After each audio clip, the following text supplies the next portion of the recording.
En el primer capítulo llamado La importancia de la imagen y la comunicación personal en el mundo laboral, nos indica que los trabajadores actuales deben tener una expresividad porque los empleadores o de las grandes empresas buscan trabajadores que se van a expresar frente a un gran público. En su mayoría serán los medios de comunicación.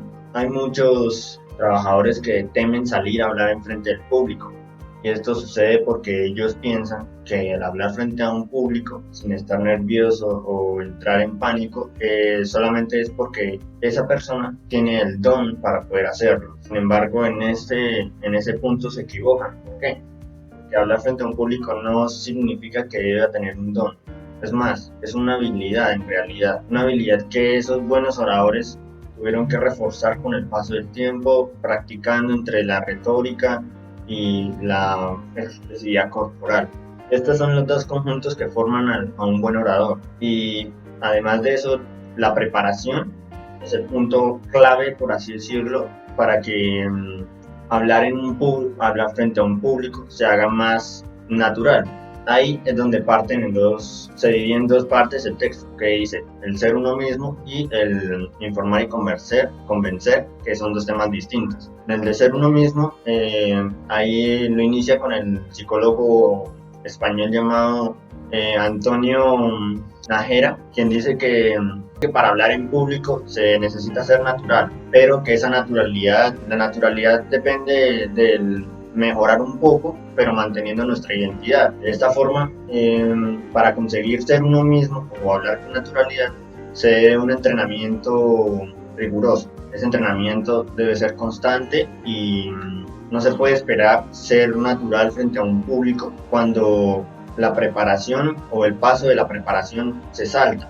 La otra parte, que es el informar y convencer, dice que para informar y convencer inicia hablando con uno de los grandes maestros de la retórica, que se llama Quintiliano. Él dice que el talento y la cultura pueden mucho sin la teoría. La teoría nada puede, en cambio, sin el talento. ¿Qué quiere decir esta frase? Que para poder hablar frente a un público no solamente necesitamos tener los argumentos organizados y escritos y saber qué es lo que vamos a decir, sino que también necesitamos expresar corporalmente lo que vamos a decir. ¿Por qué? Porque al expresarnos corporalmente podemos llegar a convencer al público.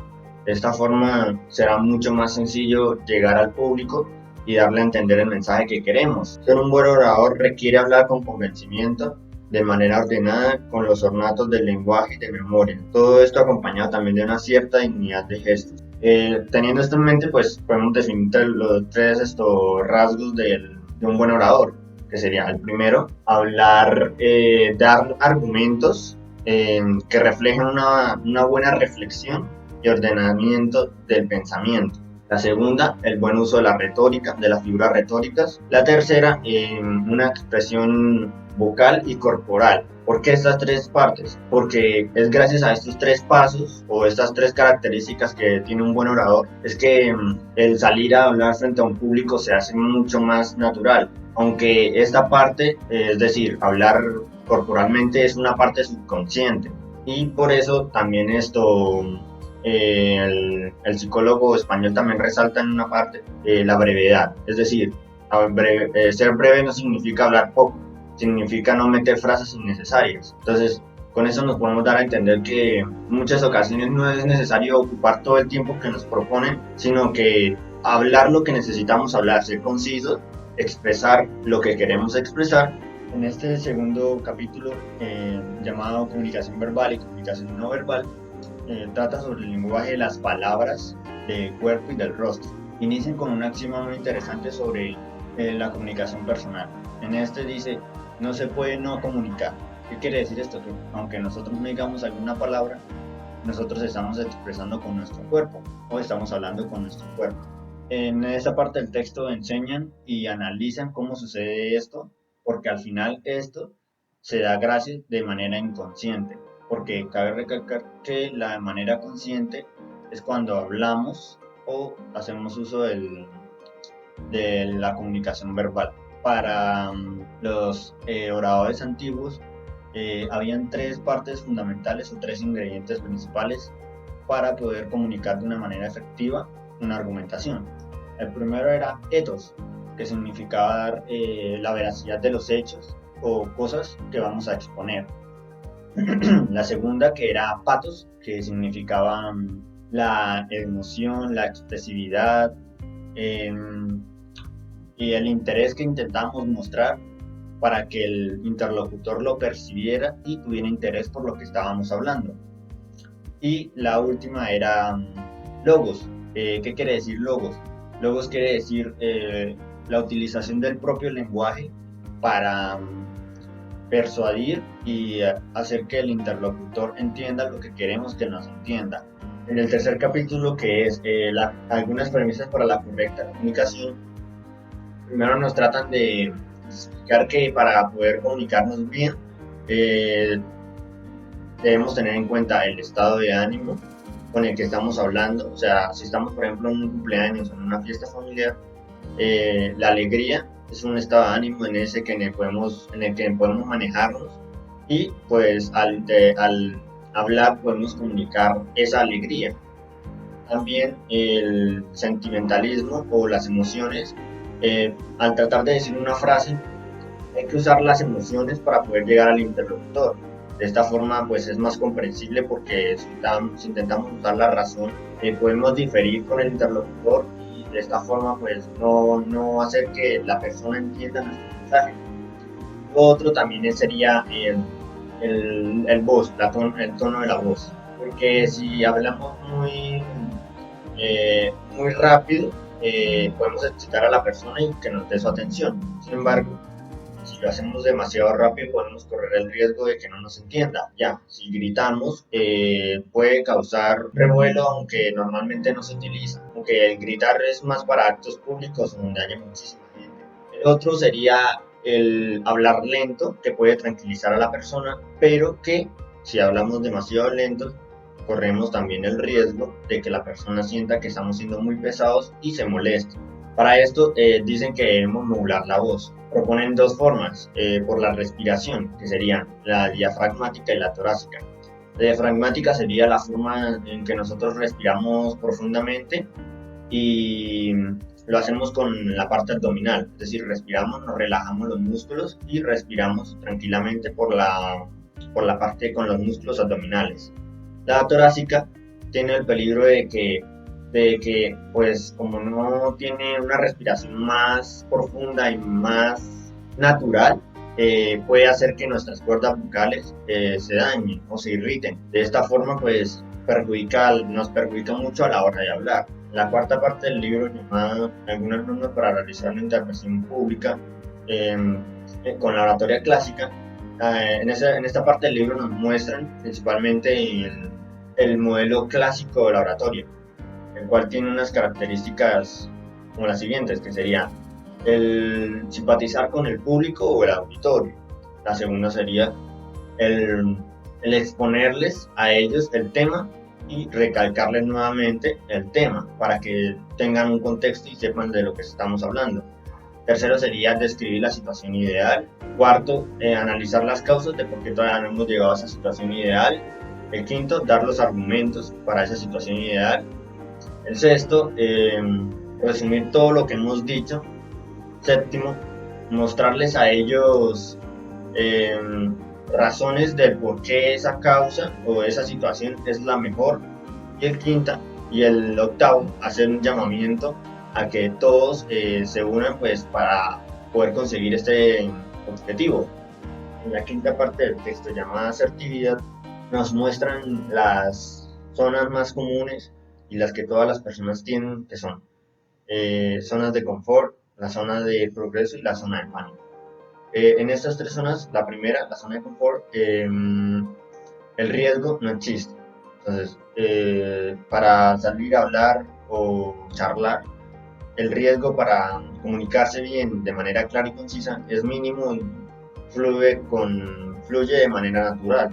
Entonces, este tipo de zonas se puede presenciar en relaciones entre familiares, cuando se hablan con los familiares, cuando se habla con amigos o con multitudes que son conocidos. En cambio, en la zona de progreso existe un poco de riesgo, pues en esta se basan en la lógica de yo gano, tú pierdes, yo pierdo, tú ganas.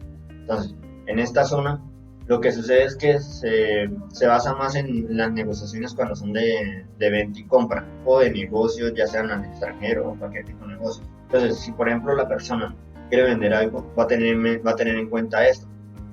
Pues yo gano o tú pierdes, o yo pierdo y tú ganas.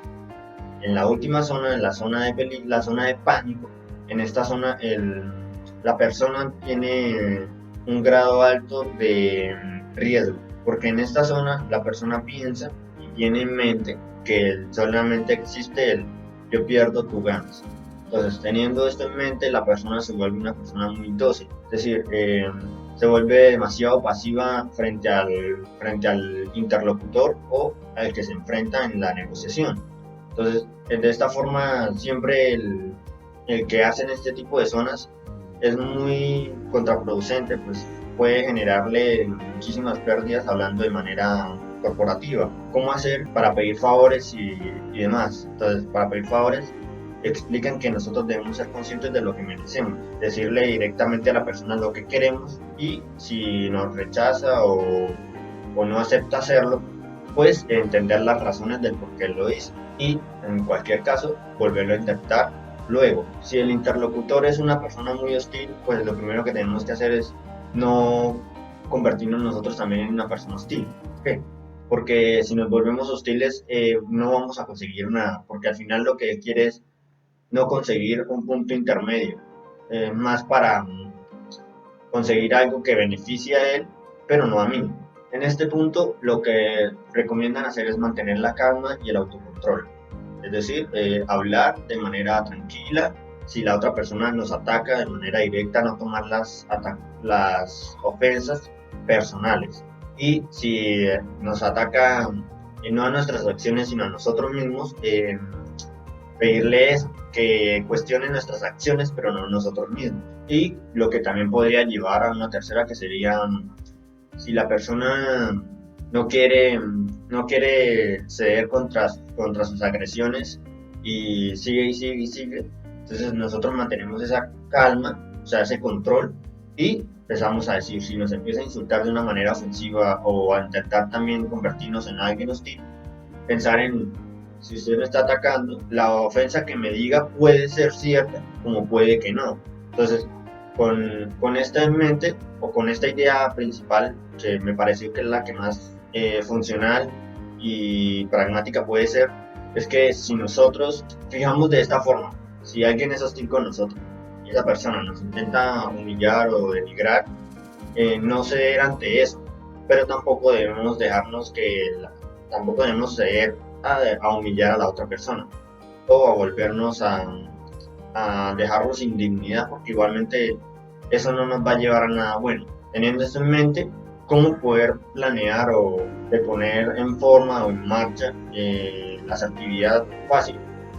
Tenemos que tener en mente lo que vamos a pedir o lo que queremos. Segundo, decirlo de manera directa y sin ningún tipo de rodeo. Tercero, ser concretos con lo que queremos que la persona haga. Si ya no, la persona no quiere hacerlo, no tampoco debemos hostigarlo en que debe hacerlo. La parte 6 del libro llamada La empatía definen las cualidades que se deben tener en la percepción y en la comunicación verbal y no verbal. Entonces, las cualidades que definieron ahí son la alta capacidad para recibir opiniones externas, la alta capacidad para enfrentarse a situaciones estresantes, también la confianza en sí mismo, el autocontrol y la autoestima, y también la capacidad de generar ambientes formidables, es decir, que se puedan estar ahí de una manera tranquila, sin estar nerviosos, preocupados o ansiosos. Las cualidades que definen en la comunicación verbal y no verbal son que la persona debe tener una capacidad para poder expresarse en todo su cuerpo, es decir, que el cuerpo tenga el dominio completo del cuerpo. También una expresión facial, poder regular el tono, la voz, el volumen. También el mirar fijamente al público sin miedo a estar cambiando de persona en persona o mirar a un punto fijo que no sea en el público. También muestran los impedimentos para estos. Serían, el primero en la percepción sería que la persona no pueda aceptar opiniones externas o que se le dificulte que la persona tenga muy poca autoestima y un bajo control, que también la persona no tenga la capacidad de dar situaciones favorables, es decir, que para poder expresarse se le dificulte hacerlo y no tenga la capacidad verbal para poder expresarse de manera clara y concisa. También en la comunicación verbal y no verbal tiene sus impedimentos, los cuales son que la persona no tenga expresividad alguna, tanto facial como corporal, que su mano no sepa qué hacer con ellas o que no tenga función alguna, que también la persona no sea capaz de mirar fijamente a las personas o que las evite. Y la que me pareció como más interesante era que la persona al desarrollar sus ideas lo hace de una manera muy confusa, o sea, suelta todas sus ideas de una manera confusa, sin ningún orden y para nada concretas o asertivas con lo que se espera del tema. El séptimo capítulo trata más el tema de cómo motivarse y el rendimiento personal, pues porque hay muchas personas que viven con esas bajas posibilidades de un desarrollo personal mayor. ¿Por qué? Porque no las reconocen o simplemente son negativos respecto a sí mismos. Entonces, lo primero es el pensamiento positivo, que son las afirmaciones.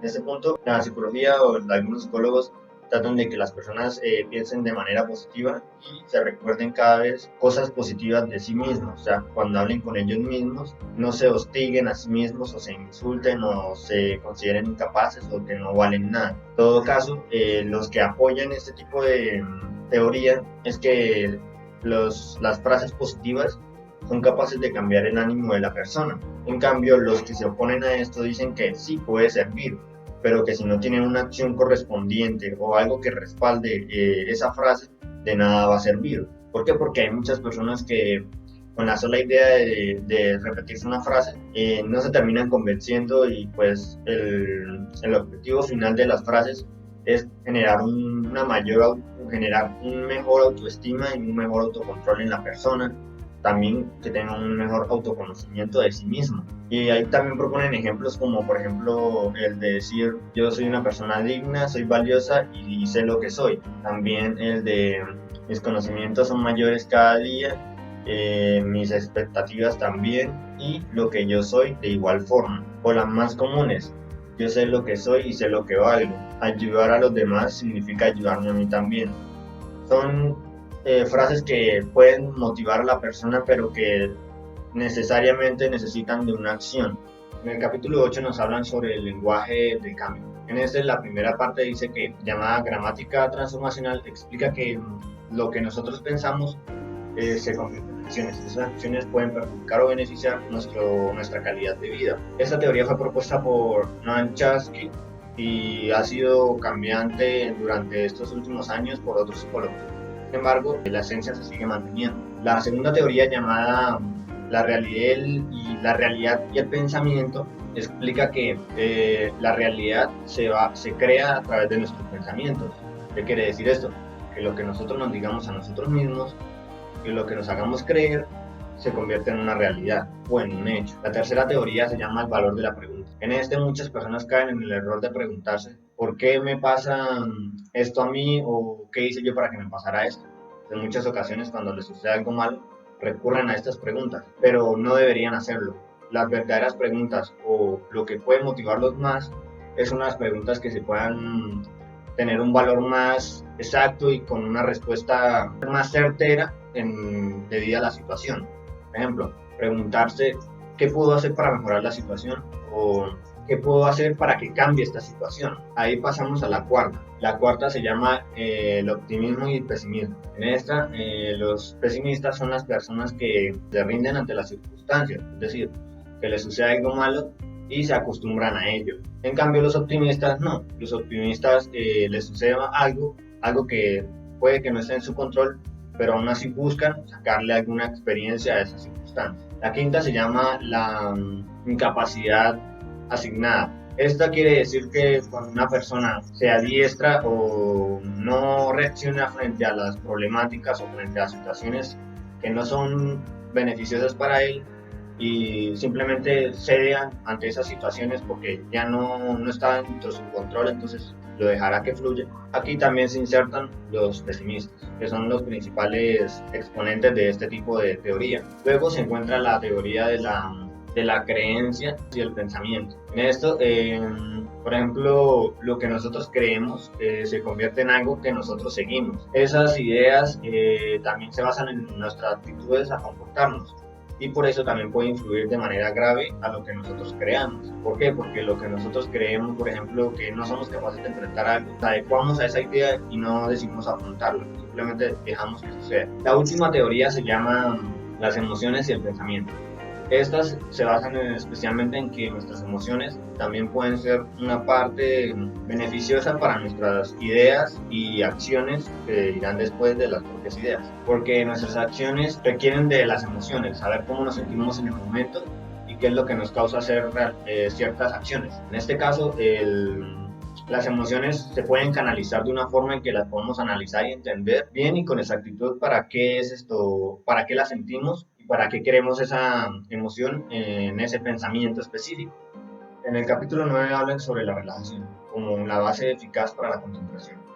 En ese capítulo explican que la relajación es un conjunto de técnicas o actividades que realizamos para ayudarnos a concentrar y que también nos ayuda a bajar la tensión, tanto físico como mental. La primera técnica que muestran es el yoga. El yoga es una actividad que nosotros que podemos realizar y que se basa principalmente en la respiración y hacer ciertas posturas que ya están predeterminadas. Estas posturas ayudan a que la persona se estire y también a que tenga una mayor flexibilidad y armonía con el cuerpo. La siguiente técnica se llama la sofrología. Esta técnica se basa en que es un estudio científico, o más que un estudio científico, es algo que se relaciona con la ciencia, porque sofrología significa el estudio de la conciencia, y que tiene como objetivo estudiar la conciencia y los valores del ser. Esta técnica es realizada por algunos profesionales de alto rango, deportistas, porque ellos a la hora de enfrentarse en una competición sufren de muchos nervios o miedo a la hora de competir, por el miedo obviamente a perder. La cuarta se llama el entrenamiento autónomo. Ese entrenamiento se basa en que nosotros podamos tener un control sobre nuestra conciencia y el control del cuerpo y la mente. En esta técnica la particularidad es que no necesitamos de un instructor o de alguien para poder realizarlo, podemos autopracticarlo. También necesita de 6 puntos o de 6 zonas vitales para realizarse, los cuales son la cabeza, la respiración, los vasos sanguíneos, los músculos, los órganos abdominales y corazón. Todo teniendo esto se puede realizar y se puede practicar de manera autónoma. Y ya la última, que es el Zen, esta actividad es de las más complicadas, aunque nos ayuda a tener un gran control sobre la conciencia. Es difícil porque nos debemos que concentrar en la respiración, en la postura que pongamos y evitar pensamientos de algún tipo. Esta técnica da un gran beneficio. ¿Y cuál es ese? Que ayuda a que tengamos un gran dominio sobre nuestro cuerpo a la hora de las reacciones y cuando nos vayamos a concentrar, hacerlo de manera automática. En el capítulo 10 explican el método de control mental, se llama método Silva. Este se basa en la observación de imágenes y las emociones que este produce. También plantean un ejemplo que dice así: los estudiantes imaginan y aprenden a traer de situaciones hipotéticas, las cuales traen a la vida real. Explican los hemisferios derechos y el izquierdo. El hemisferio derecho se basa mucho en las emociones, la intuición, la creatividad, la inconsciencia, entre otras. Y en cambio el hemisferio izquierdo se basa en la racionalidad, la visión detallada, visión analítica y la conciencia. En el capítulo 11, la programación neurolingüística, es decir, PNL, nos explican que es un modelo de comunicación que sirve para mostrarnos a nosotros cómo actuamos o qué hacemos en ciertas situaciones y cómo lo hacemos. De esta forma, puede decir que explica qué estrategias usamos nosotros para estar tristes, felices, alegres, contentos, amargados, etc. Cabe resaltar, como ya dije al principio, que esto es un modelo, más no una teoría, y que como objetivo tiene brindarnos herramientas y habilidades para poder tener una mayor comunicación y cambio con las demás personas. En el capítulo 2 habla sobre la inteligencia emocional. La inteligencia emocional es el nuevo enfoque que ha tomado la psicología para poder entender a las personas y de qué forma influyen las emociones en su comportamiento. Luego habla sobre la autoestima. La autoestima es esa capacidad de creerse a sí mismo. Son ideas y pensamientos que se tienen sobre sí mismo y criterios evaluativos. El autocontrol. El autocontrol es esa capacidad de dominar nuestros pensamientos, ideas, acciones y también emociones. El cuarto sería la perseverancia. La perseverancia es esa capacidad de seguir y no rendirnos antes del tiempo, pues hay muchas personas que se rinden antes de llegar a la meta. La capacidad de motivar. Es esa capacidad necesaria para que todo un bien colectivo pueda avanzar, porque muchas veces se piensa en el interés propio y se olvida el colectivo. De esta forma no podemos avanzar. En el capítulo 3 habla sobre la creatividad.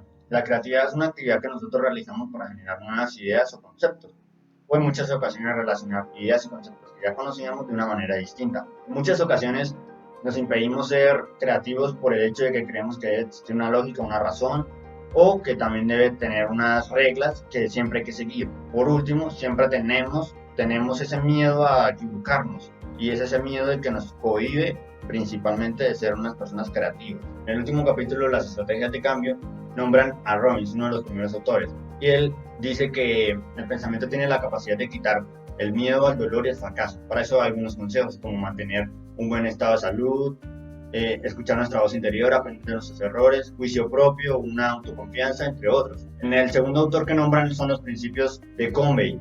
Convey es un autor que se basa en las acciones y que esas acciones se tienen que volver hábitos, pero estos hábitos tienen que ir en conjunto con nuestro pensamiento. ¿Para qué?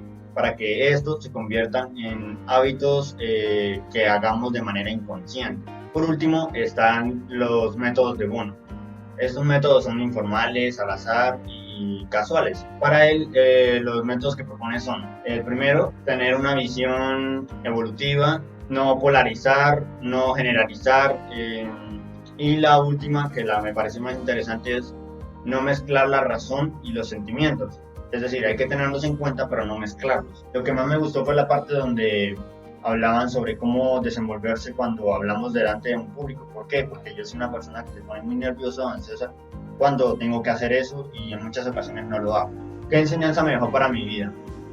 Me dejó la enseñanza y la reflexión sobre el mundo y los conceptos que yo tenía en el mundo laboral. También me hizo reflexionar sobre cómo yo manejaba mi mundo interior y el de los demás.